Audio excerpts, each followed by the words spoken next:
Assalamualaikum warahmatullahi wabarakatuh. Saya Retno Murti Setiorini MPD dari SMA Negeri 22 mau mendeskripsikan aksi nyata perencanaan pembelajaran SMA dengan topik merumuskan pemahaman bermakna. Mengapa kita perlu melakukan perencanaan pembelajaran?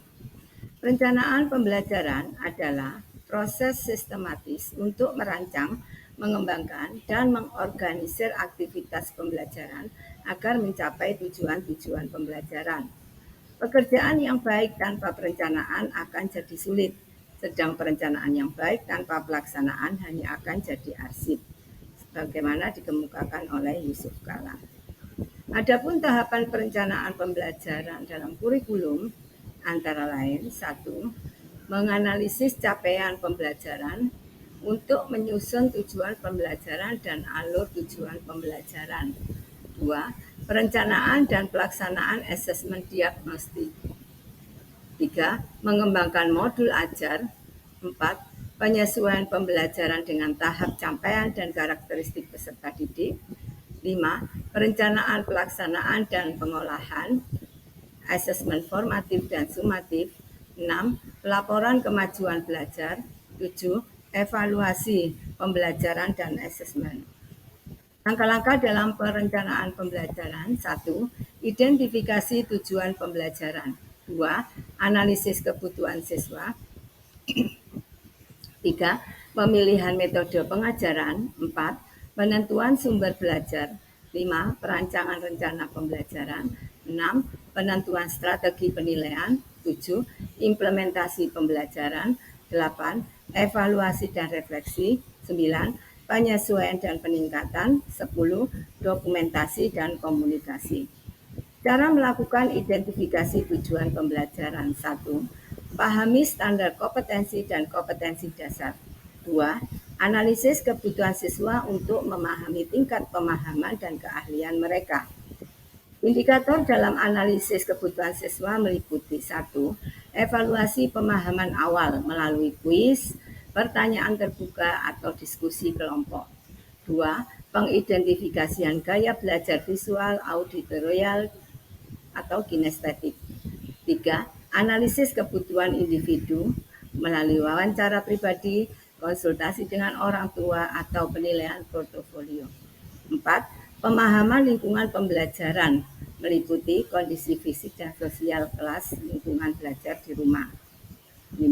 Analisis keterlibatan sosial, observasi interaksi sosial siswa, keterlibatan dalam diskusi kelas, partisipasi dalam kegiatan kelompok.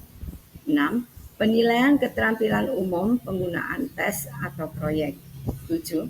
Analisis minat motivasi, survei minat siswa, observasi tingkat partisipasi atau wawancara.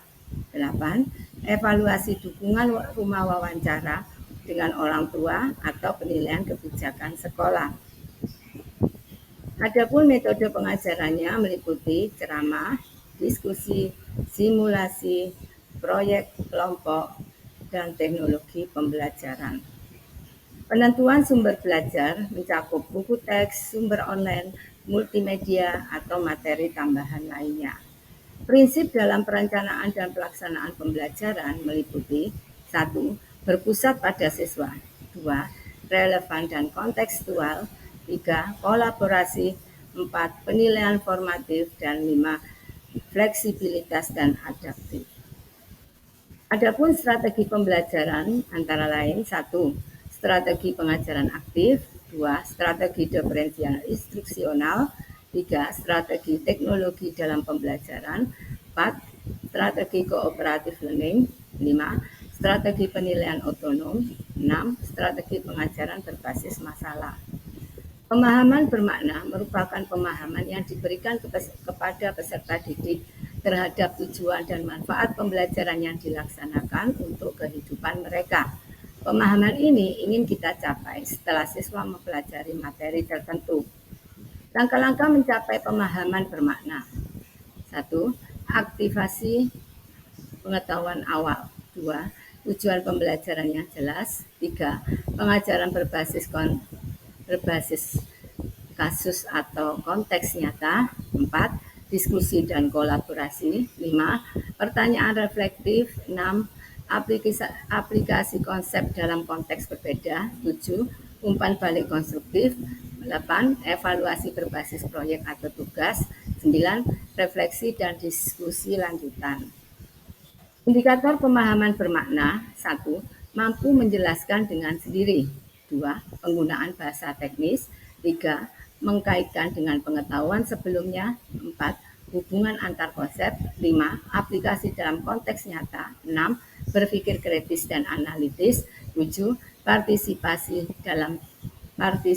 aktif dalam diskusi dan membuat pertanyaan reflektif. 8. Penerapan dalam proyek. 9. Umpan balik dan reflektif. Adapun dokumentasi rencana pembelajaran adalah sebagai berikut.